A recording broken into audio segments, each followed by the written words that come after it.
आज के महत्वपूर्ण समसामयिक मुद्दे व संभावित प्रश्न इस प्रकार है। भारत के 13 शहरों में चिप सक्षम ई पासपोर्ट जारी किए गए हैं, जिसमें गोवा और रांची को प्राथमिकता दी गई है। यह पासपोर्ट आरएफआईडी चिप और एंटीना से लैस है, जो यात्रियों की बायोमेट्रिक और व्यक्तिगत जानकारी को डिजिटल रूप में संग्रहित करेगा। इसका उद्देश्य अंतर्राष्ट्रीय यात्रा को अधिक सुरक्षित और सुविधाजनक बनाना है। इससे संबंधित संभावित प्रश्न इस प्रकार है। भारत में ई पासपोर्ट प्रणाली लागू करने के संभावित लाभ और उससे जुड़ी चुनौतियों पर चर्चा करें। भारत ने पाकिस्तान के साथ सिंधु जल संधि को अस्थायी रूप से निलंबित किया है, जब तक कि पाकिस्तान आतंकवाद का समर्थन समाप्त नहीं करता। यह निर्णय राष्ट्रीय सुरक्षा और जल कूटनीति को आपस में जोड़ने वाला उदाहरण बन गया है। इससे संबंधित संभावित प्रश्न इस प्रकार है। सिंधु जल संधि के निलंबन का भारत-पाक संबंधों और दक्षिण एशियाई क्षेत्रीय स्थिरता पर क्या प्रभाव हो सकता है? उत्तर प्रदेश के उन्नाव में यूएई की एक कंपनी द्वारा $461 मिलियन के निवेश की योजना बनाई गई है, जिसमें औद्योगिक पार्क और मत्स्य पालन इकाइयों की स्थापना शामिल है। यह राज्य की एफडीआई नीति को गति देने वाला कदम माना जा रहा है।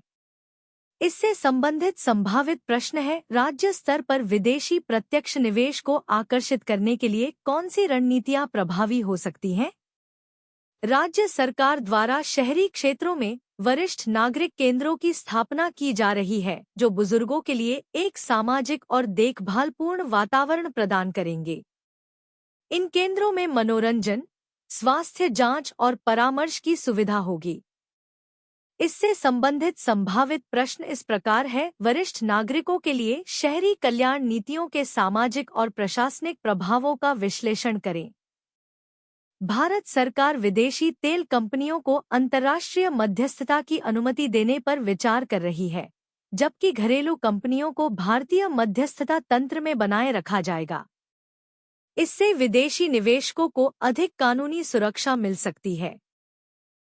इससे संबंधित संभावित प्रश्न इस प्रकार है। तेल व गैस क्षेत्र में विदेशी निवेश को प्रोत्साहित करने के लिए विदेशी मध्यस्थता की अनुमति देने के लाभ और संभावित जोखिम क्या हो सकते हैं? भारत और यूरोपीय संघ के बीच मुक्त व्यापार समझौते पर 11वां दौर शुरू हो गया है। भारत इस समझौते से तकनीकी सहयोग, बाजार पहुंच और निर्यात वृद्धि की उम्मीद कर रहा है। इससे संबंधित संभावित प्रश्न इस प्रकार है। भारतीय मुक्त व्यापार समझौते के प्रमुख आर्थिक और रणनीतिक पहलुओं की विवेचना करें। भारतीय रिजर्व बैंक ने फिमदा को स्वनियामक संगठन के रूप में मान्यता दी है, जिससे यह वित्तीय संस्थानों के लिए आचरण मानकों और पारदर्शिता सुनिश्चित कर सकेगा।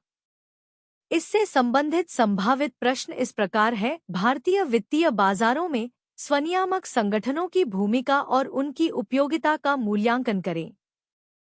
मदुरै में चित्रई महोत्सव के दौरान भगवान कल्लाजगर की प्रतीकात्मक वैगई नदी में प्रविष्टि संपन्न हुई, जो तमिल संस्कृति और धार्मिक परंपराओं का प्रमुख भाग है। इससे संबंधित संभावित प्रश्न इस प्रकार है। चित्रई महोत्सव तमिल सांस्कृतिक विरासत और धार्मिक एकजुटता को कैसे अभिव्यक्त करता है? अगर ये वीडियो आपको पसंद आया हो तो इसे लाइक करें, दोस्तों के साथ शेयर करें और चैनल को सब्सक्राइब करना बिल्कुल न भूलें। आपका एक क्लिक हमारे हौसले को प्रेरित करेगा।